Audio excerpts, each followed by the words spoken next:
Am I the asshole for assuming that my best friend Quinn was not invited to my birthday party because she didn't mention it when we were talking about it a week ago? So I, 33am, and here's what happened. My birthday is coming up, and I'm actually really excited to celebrate with my close friends and family. A few days ago, Luca texted me saying he was planning on doing something on his own that day, but didn't specify what it was. I thought nothing of it, assuming he just meant it's a busy weekend and wouldn't be able to make it. Fast forward to last night, Quinn texts me out of the blue, saying she had no idea my birthday was coming up and is really bummed that she missed it.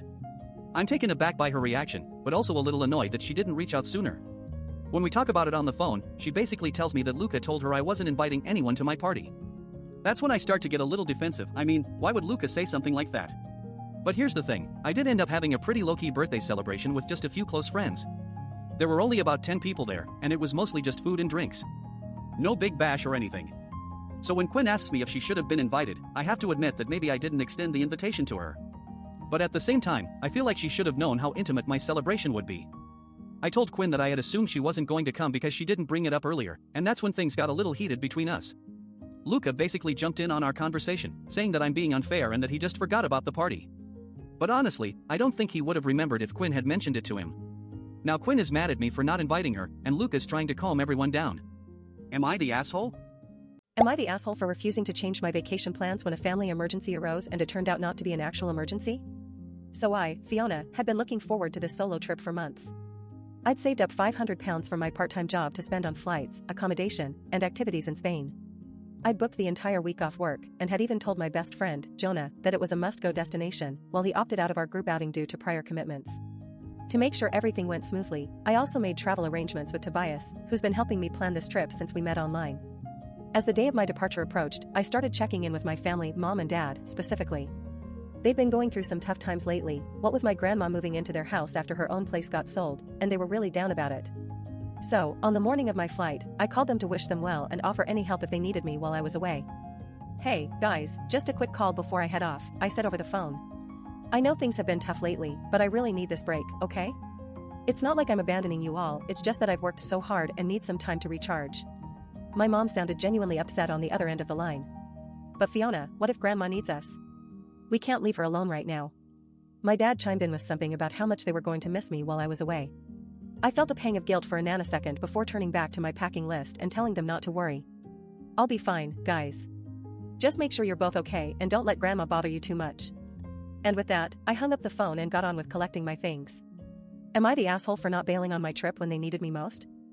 Am I the asshole for telling my roommate Devin that I'm not renewing our lease after he kept asking me when the rent was due? So I, 29am, and here's what happened. I moved in with Devin about 2 years ago to split a $1,200 per month apartment with him and Reese, who lives across the hall. We always got along pretty well, despite some minor disagreements over cleanliness and noise levels. About 6 months ago, Devin started asking me if I'd like to renew our lease for another year, but only as long as we could keep the rent at $1,200 per month.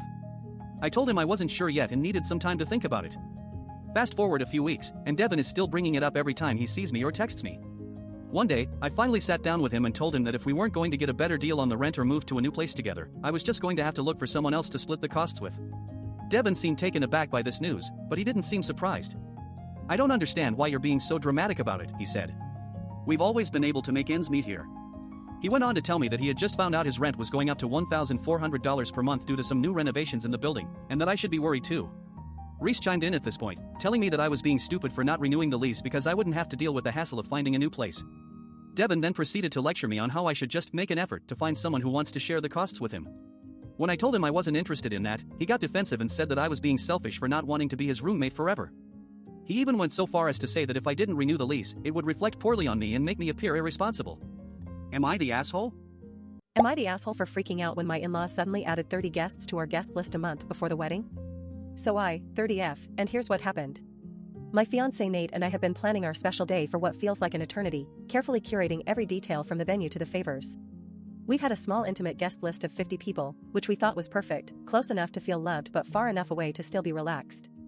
That all changed when Piper's mom called us last week and asked if we could add her entire family to the guest list. At first, I brushed it off as a joke, thinking she meant maybe just a few more close friends or relatives we hadn't invited yet. But nope, they wanted 30 people, including cousins we'd never met and aunties who claimed to be our mom's sisters from different mothers. I was taken aback by the sudden request and told them it wasn't feasible. Piper's mom got defensive, saying I was being unreasonable and that we should just make an exception this one time. Nate tried to calm her down, explaining that we'd already sent out invitations and had to finalize our headcount soon, but she wouldn't budge. Then Devin chimed in, saying he thought it was a great idea and that I should just relax, like I've got the luxury of doing so at this point. Nate shot him a look, telling him not to make things worse. I get that we're going to have some family members who aren't close friends, but 30 new guests? It's just too much. We can barely afford our own wedding, let alone accommodate so many additional people. And what about food, seating, and accommodations for everyone?